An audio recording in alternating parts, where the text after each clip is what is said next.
₹5 निंबू सरबत आणि 10चं गोलाखून उचललेलं शिवलिंग.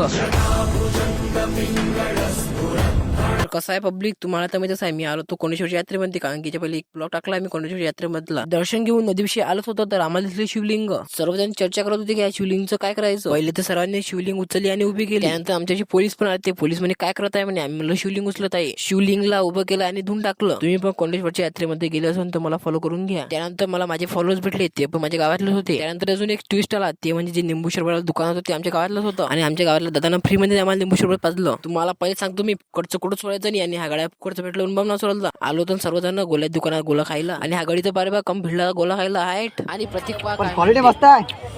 ह्या गोष्टीवर अजून 20 रुपये कमी करा. आणि मला अजून एक फॉलोअर्स भेटला, तो पण माझ्या गावातलाच होता. माझे फॉलोअर्स कमी आहे पण माझी पब्लिक कमी नाही, असं सपोर्ट करत राहा. भेटलं मग फुकटचं कुठं सोडायचं नाही. तुम्हाला पहिल्या ब्लॉग मध्ये सांगितलं आम्ही. आमच्या गँग मधला एक गडी रक्त देतो म्हणे. आणि रक्त देताना आमच्या सर्वांचा फोटो पण काढला होता. घरी जाताना आम्हाला दिसला एक रील स्टार भेटला. मग नागेदा रील स्टार बडनेवरचा. आता जातो मी घरी. चला भेट नवीन ब्लॉग मध्ये, तिथपर्यंत तुम्ही मला फॉलो करून घ्या.